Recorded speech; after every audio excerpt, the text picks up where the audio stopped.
দিনটি ছিল 25 আগস্ট 2025। আর আজকে আমরা যাব পায়রা সমুদ্র বন্দর ও কুয়াকাটা সমুদ্র সৈকতে ইন্ডাস্ট্রিয়াল ট্যুরে। ও হ্যাঁ, আমি student at Patuakhali polytechnic institute, department of civil. So আমরা হচ্ছি বিদায় ব্যাচ, আর প্রত্যেক বিদায় ব্যাচকে নিয়েই প্রতি বছর ইন্ডাস্ট্রিয়াল ট্যুর দেওয়া হয়, তাও আবার সম্পূর্ণ ফ্রিতে।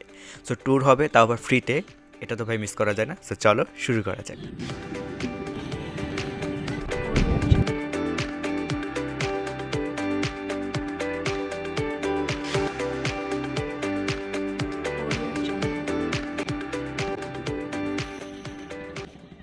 গাইস, আমরা লাইফে ফার্স্ট টাইম সরকারি খরচে ট্যুরে যাচ্ছি।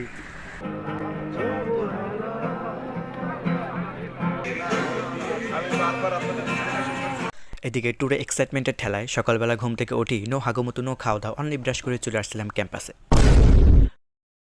দেন বাসটার সাথে সাথে আমাদের সকালে নাস্তা অর্থাৎ ডিম খিচুড়ি দেওয়া হয়, এবং সবাইকে 1 প্যাকেট দেওয়া হলো। আমি 2 প্যাকেট খাইছিলাম, কারণ আমার আবার একটা দেওয়া হয় না।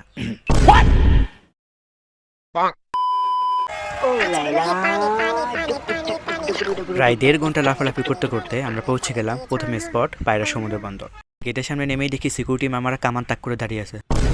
ভাই, জীবনে প্রথমবার আমরা বন্দরে ঘুরতে আসছি। সো আজকে আমাদের প্রথম কাজ হচ্ছে ছবি তোলা, দ্বিতীয় কাজ হচ্ছে ছবি তোলা, তৃতীয় কাজ হচ্ছে ছবি তোলা। 2 hours later. এরপর বেশ খানিকটা সময় ধরে আমাদেরকে বোঝানো হয় বন্দরের মাস্টার প্ল্যান বা পরিকল্পনা সম্পর্কে। দেন সেখান থেকে আমাদেরকে নিয়ে যাওয়া হয় বন্দরের যে মেইন পয়েন্ট অর্থাৎ কন্টেইনার টার্মিনাল, যেখানে বড় বড় মাদার ভেসেল বা জাহাজগুলো থেকে কন্টেইনার লোড বা আনলোড করা হবে।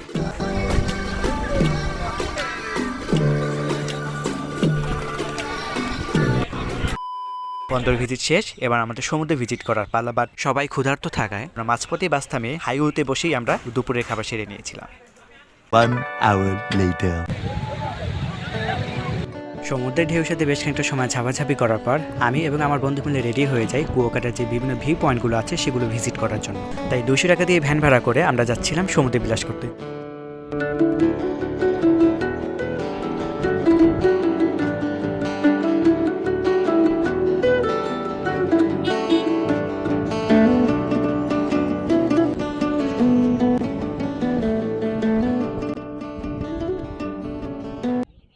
আমরা এখন আছি বাংলাদেশের সর্বদক্ষিণের একদম শেষ প্রান্তে।